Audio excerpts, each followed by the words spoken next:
શું થાય છે? अरे कहना क्या चाहते हो હું ये मुंह से सुपारी निकाल के बात સાહેબ कर એને रहे हो। ચાંદા પડી ગયા છે મોઢામાં. સાંદા જ પડી જાય ને, પણ આ એક માવો મોઢામાં ભરાયો છે ને એક હાથમાં છે ને આ માવા બંધ કરો નકર સાંદા હું મોટા સકડા પડી જાય આ મોઢામાં. बात तो सही है। આ બધું ફેફસામાં ઘરડ ઘરડ થાય, એકલું તમાકુ જ ગાજે છે.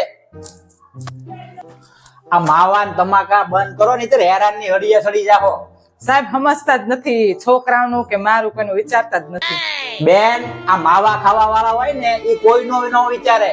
જે પોતાના શરીરનું ન વિચારતું હોય એ નથી જોતા આ બધા સોશિયલ મીડિયામાં બધા ઈ જે માવા ખાય ને એ તમાકા ઉપર મોટો ગલોકો ફાટી ગયેલો હોય ને એના ફોટા હોય છે કે આ જડબા ફાટી જાય છે, મોટા મોટા કેન્સર થાય છે, બધા વાંકા થઈ જાય છે.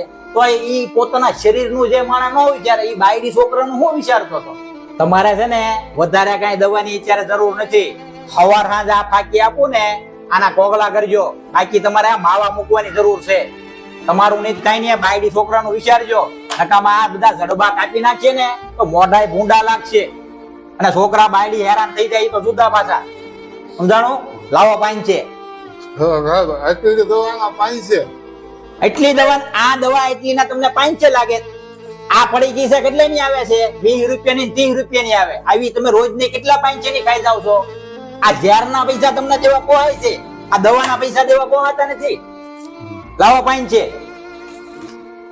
અને આ છે ને અત્યારે એની શરૂઆત છે ને, હજી કઈ ચૂ નથી મોઢામાં, ખાલી નાની નાની સાંદી પડી છે એટલે એક 500 માં પચ્યું છે. નકર આ છે ને ઘર બર વેસાઈ જાય, વાડિયું બાડિયું જે હોય એ બધું વેચશો ને એટલા બધા 500 દેવો ને તો આ તે સારું નહીં થાય.